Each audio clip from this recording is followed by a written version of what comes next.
अब ईरान के साथ युद्ध पर अमेरिका की नई तैयारी को लेकर एक बड़ी खबर है। बता दें, मिडिल ईस्ट में डिफेंसिव सिस्टम्स ले जाएगा यूएस पेट्रियट थर्ड की मिडिल ईस्ट में तैनाती और साउथ कोरिया से मिडिल ईस्ट में यह तैनाती, जहां ईरान के साथ लंबे युद्ध की तैयारी को लेकर भी यह एक बड़ा दावा किया गया है। आई थिंक सवाल सिंगसर से दिनेश जी ये समझते हुए कि आखिर यूएस की इस तैयारी से डोनाल्ड ट्रंप ने अपने बयान के आधार पर क्या संकेत दे दिए कि अब अंजाम भुगतने की तैयारी हो, अब अंजाम भुगतने का वक्त आ चुका है। दिनेश जी।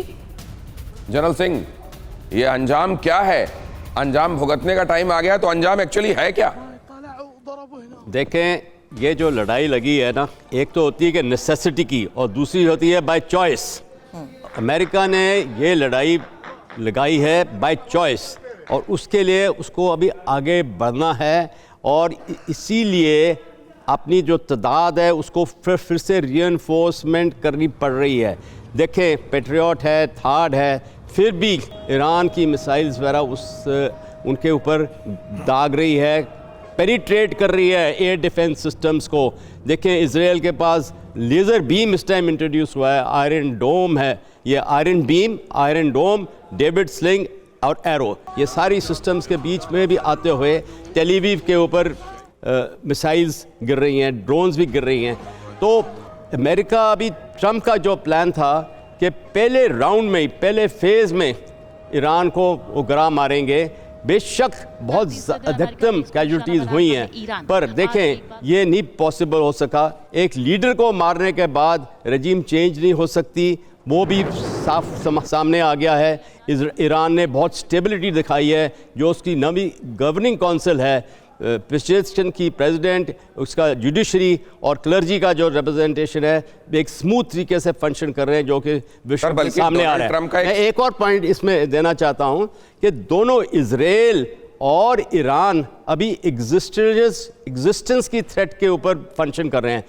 ईरान ने बहुत ज़्यादा धमकाया कि इजराइल का खात्मा कर देंगे और अभी अमेरिका ने बोल दिया कि हम ईरान का खात्मा कर देंगे। इसलिए दोनों साइड्स आखिरी दम तक लड़ेंगे। आखिरी दम तक दोनों साइड्स लड़ने वाले हैं, क्योंकि ये कहा जा रहा है हमारे अस्तित्व का सवाल है। और एरबिल में हमले का एक और नया वीडियो आ गया है। यूनाइटेड स्टेट्स के बेस पर बैलिस्टिक मिसाइल से हमला बोला गया है। इस्लामिक रेजिस्टेंस ने हमले का वीडियो भी जारी किया है। ये ईरान का प्रॉक्सी कहा जाने वाला इस्लामिक रेजिस्टेंस, जिसने हमले का वीडियो भी जारी किया है। और इस्लामिक रेजिस्टेंस की तरफ से वो बयान भी आया जो हम आपको लगातार बता रहे हैं, जिसमें उन्होंने कहा कि तुम ऊंचे ऊंचे किलों में भी महफूज नहीं रहोगे, मौत तुमको ढूंढ ही लेगी। ये इस्लामिक रेजिस्टेंस ने कहा है। अब कतर की राजधानी दोहा की तस्वीर, दोहा में ब्लास्ट की ये तस्वीर है, जहां हमले के बाद मची अफरा तफरी और एक के बाद एक कई धमाके हुए।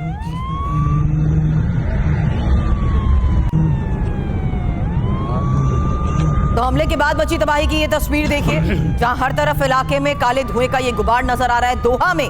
दोहा में हमलों को अंजाम दिया गया है।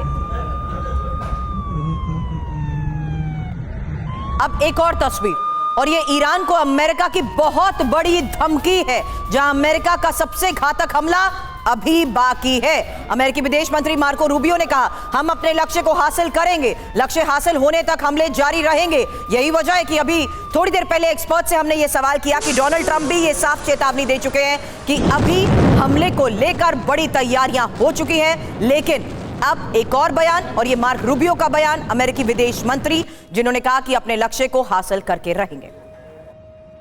और अब आपको एक महत्वपूर्ण पर्सपेक्टिव देख रहे हैं। आपको बता रहे हैं कि ईरान में अरब देशों पर कहां कहां ईरान ने हमला किया है, ईरान ने कहां कहां मिडिल ईस्टर्न कंट्रीज को दहलाया है। अब जरा उनका देख लीजिए, उनका हाल क्या है।